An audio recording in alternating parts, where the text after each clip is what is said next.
ఇప్పుడు యాడ చూసినా వాగులు వంకలు పొంగి పొర్లుతున్నాయి. ఇటు కృష్ణమ్మ పరవళ్ళు, అటు గోదావరి నదులు చూసిన జనాలకు ఆనందం ఆనందం నింపుతున్నాయి. ఉల్లా మరి గట్ల పడ్డాయి వానలు, ఇంకా పడతానే ఉన్నాయి. చిన్న ప్రాజెక్టుల నుంచి పెద్ద ప్రాజెక్టుల దాకా మొత్తం నిండు కుండ లెక్కున్నాయి. గేట్లు ఎత్తి ఓపెన్ చేస్తే కండ్ల సంబరం అవుతున్నది కదా.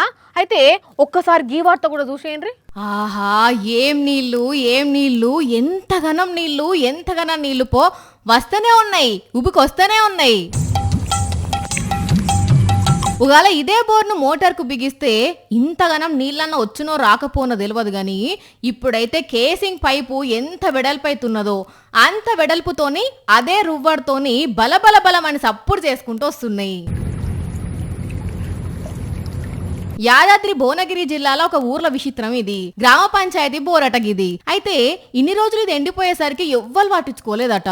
కానీ ఇప్పుడు బగ్గ వర్షాలు పడి భూగర్భ జలాలు పెరిగేసరికి ఈ మోపున నీళ్ళు వస్తున్నాయి. కానీ గమ్మత్తుకున్నది లేనుల్లా, మామూలుగా బోర్ ఎండిపోతే పూర్తి చేసి కొత్త బోర్ వేస్తారు. అసొంటిది పురాగా ఎండిపోయిన బోర్ నుంచి రావడం అంటే మామూలు ముచ్చట కాదు. ఓ అన్నలు, నీళ్ల ఊట తగ్గినాక దీన్ని కప్పి ఉంచడమే, దీని దగ్గరకు ఎవ్వరు పోకుండా చూడటమే చేయుండ్రి, సరేనా అన్నలు?